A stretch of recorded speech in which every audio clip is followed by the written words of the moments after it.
मराठा आरक्षण आंदोलन नेता मनोज जरांगे पाटिल ने छत्रपति संभाजीनगर में आयोजित एक पत्रकार परिषद में कहा कि सरकार मराठा समाज से जुड़े लंबित मुद्दों पर जल्द शासन निर्णय जारी करेगी और मंगलवार से प्रक्रिया शुरू हो जाएगी। उन्होंने बताया कि सातारा संस्थानों से संबंधित रिपोर्ट स्वीकार कर ली गई है और 1 महीने के भीतर जीआर जारी किया जाएगा। सुनिए आगे का विस्तृत बयान मनोज जरांगे पाटिल इनका। उद्याच्याला आता निर्णय घेते ना, आता कशाला ड्राफ्ट त्यांनी त्या दिवशी दाखवला आहे आणि त्याच्यावरती आता सूचना आणि आदेश काढायचे आहेत। तर आता कशाला ड्राफ्ट पुन्हा दाखवायला यायचे त्यांनी त्याचा निर्णय पटापट घ्यायचे। आता उद्यापासून सुरू करावं त्यांनी। ते म्हणले होते मंगळवारपासून आम्ही सुरू करतो, करतील सुरू।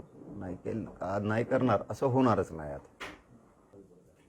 हो, आता ते विखे पाटील साहेब, देवेंद्र फडणवीस साहेब, लाड साहेब आले होते। त्यांनी सांगितलं आहे ना त्या दिवशीच की आता मंगळवारपासून काम सुरू होईल, म्हणजे उद्यापासून सगळं काम सुरू होईल। आता सूचना काढायचं, आदेश काढायचे, तसं तरी आता ते थांबणारच नाही आहेत या विषयात।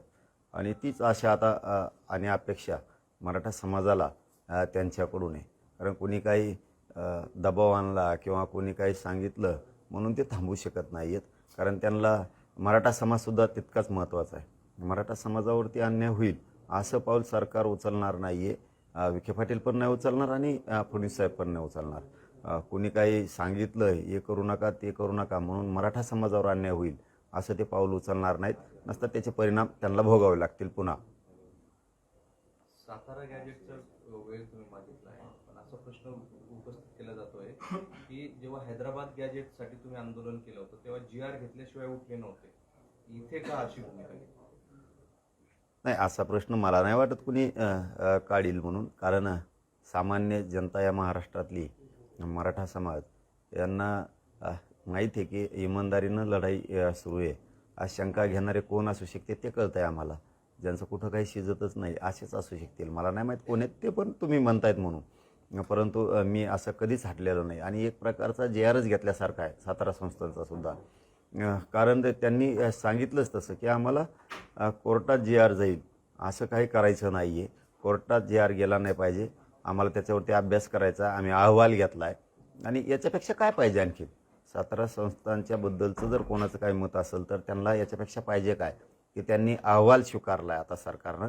त्याच्यावरती 1 महिन्यात ते पुन्हा अभ्यास करतील, आणखीन चर्चा करतील आणि 1 महिन्याने जीआर काढतील। 1 महिन्याने तुम्हाला जीआर दिसल। 70-80 वर्ष नव्हता तोपर्यंत तुमचे तोंड शिवले होते का? आता कुंकडून तरी आम्ही गरिबाचे लेकरं जीवाचा आटापेटा करून उपाशी तापाशी राहून आम्ही गोरगरिबांच्या लेकरासाठी झुंजतोय।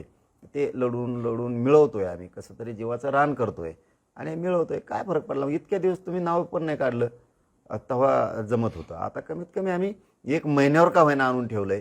हे सुद्धा गरीब मराठा समाजाला आणि सगळ्याच मराठा समाजाला आनंद असला पाहिजे की चला 1 महिन्याच्या अंतरावर का होईना सातारा संस्थांच्या गॅजेटियरचा विषय यांनी आणून ठेवला आहे, म्हणजे निघालच। त्यात मी सातारा संस्थान, कोल्हापूर संस्थान, पुणे औंध, बॉम्बे गव्हर्नमेंटचं गॅजेटियर हे सगळेच आम्ही त्याच्यामध्ये त्यांना घ्यायला लावतोय टप्प्याटप्प्यानं।